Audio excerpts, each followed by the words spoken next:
Good morning. This is Mark Boney here with Supercharger Wellness.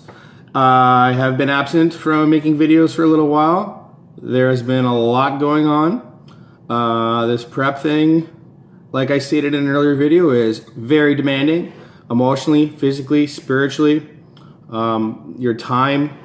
So mentally, I have been very focused on that. And I just posted a photo that I took last night.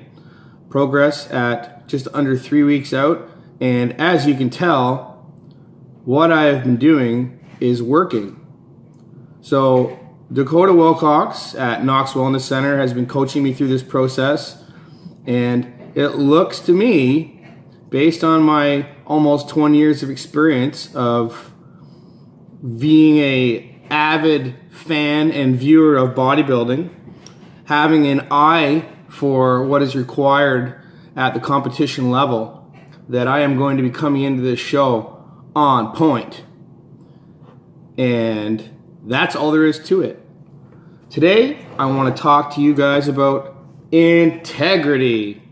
I don't know if I've made a video about this. I'm sure I've mentioned in the past. It is a huge part of what I believe in, of what I try to carry forth in my life through relationships, friendships, in my work, in my play, whatever. Integrity is number one.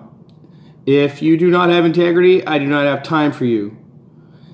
Having integrity is absolutely paramount in how we carry ourselves. If we expect to have other people to respect us, if we are unable to follow through with our commitments, to make sure that we cover our rear ends when it comes to our word, then we have nothing else to go on if we don't do that.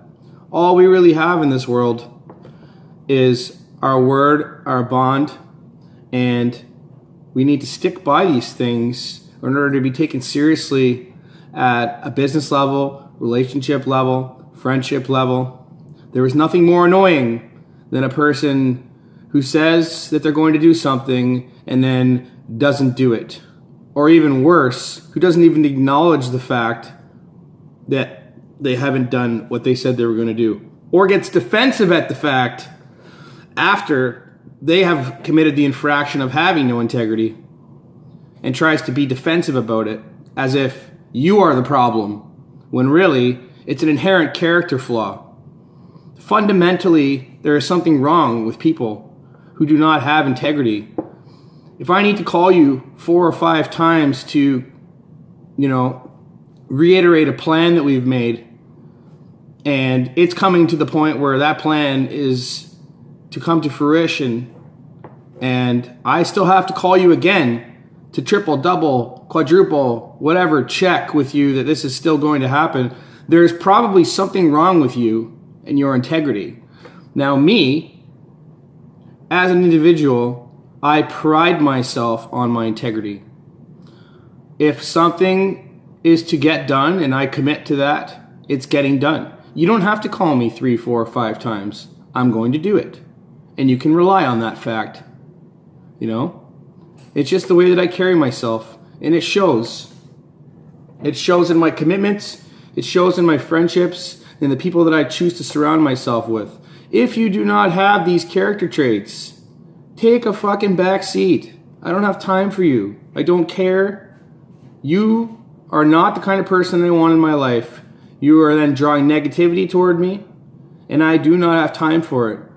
Anyone who takes away from my focus and what I'm trying to accomplish here through wishy-washy kind of behavior, I just, no. It just doesn't fare well. So, I don't know. I don't want to get into the current experience that I just had.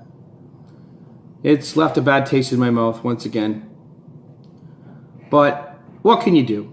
Karma's a bitch. People get treated as they treat others. I was raised Catholic, Christian, whatever. The golden rule is to treat others how you want to be treated. If you are to show up at somebody's house at a certain time, show up when you're supposed to show up. If you can't show up, fire a text message, make a phone call. It's not that fucking hard. It doesn't take a rocket scientist to figure out that when someone is waiting for you, that when you don't show up, don't call, don't text, they're going to be disappointed, they're going to be hurt. If that's the way that you want to treat other people, and that's the impression that you want to leave on the people around you in your life, all the power to you. But expect to be a lonely, sad, and depressed person, because nobody's going to want to be around you. And when you don't have anybody in your life, I won't be surprised, because nobody wants to put up with that shit. I put up with this stuff from a person for most of my 20s. Someone who had the worst level of integrity that I could have you could possibly imagine. I've never met anybody who's lacked integrity to such a degree. And I put up with it, and I put up with it, and I put up with it, and I gave her the benefit of the doubt. I made a video on this person, and my toxic people video. And it is a toxic behavior. And it's sad. It's really sad that people have to go through life treating people in this regard and not even giving a damn about the repercussions that they're having on other people's lives. I have children, I have responsibilities, I have things going on, and I need to have my head in the right place, and I need to be focused on my goals. And if you're bringing that kind of shit into my life, then you are a detriment to all of those things, and therefore you are cut. And I cut people very, very quickly these days. I don't give a shit. It doesn't matter to me. I only bring in the people who are positively reinforcing me and benefiting me. And without getting too negative, because I can do that sometimes, I'm a little bit disappointed in this person, and I'm a little bit upset at, the fact that I even let them have a second chance, because now, 95% of the time, screw me once, shame on you. Screw me twice, shame on me. But I don't even let people get to the second chance anymore. I actually gave this person the benefit of the doubt. And my mistake, shame on me, shame on me. But there is positive to be taken out of it, because it's better to know now than know later. You look at it in the regard that you dodged a bullet. And people like this, they just don't have a place in your life. It's just like, it's the kind of person you'd make plans with, and you go to lunch and you show up at the restaurant and they don't show up for like an hour or two, and they don't call and they don't text. Like, what kind of person does that? Why? There's people sitting waiting for you to show up, anticipating your arrival so that you guys can go about your day, and you are now imposing on that person's life in a negative way, and you don't give a shit. You're a bad person. You're a shitty human being. And I'm sorry to say it as so bluntly or so brashly, but that is absolutely what it is. There's no excuse these days. We don't have rotary telephones anymore. You have a cell phone. It's in your pocket. It goes with you everywhere you go. It goes with you to bed if you want. Anywhere that you go, that phone goes with you. There's Wi-Fi connections everywhere. There is absolutely no reason that I can think of that is a suitable excuse for why you have to ditch someone, blow someone off, not call, not text, and not give them a reason for that behavior. Or at least a heads up. Because at least if you give them a heads up, then they can go, okay, you know what, I'll make other plans, I'll go about my day. Instead of sitting there like an asshole for 3, 4, 5 hours waiting for this person to show up and they don't fucking come. That is shitty behavior. There is no excuse for that kind of behavior, and I feel sorry for people who do it. Anyways, I'm ranting. I do that a lot. I'm a little annoyed. Anyways, nothing can break me. So, good fucking luck. F-shot!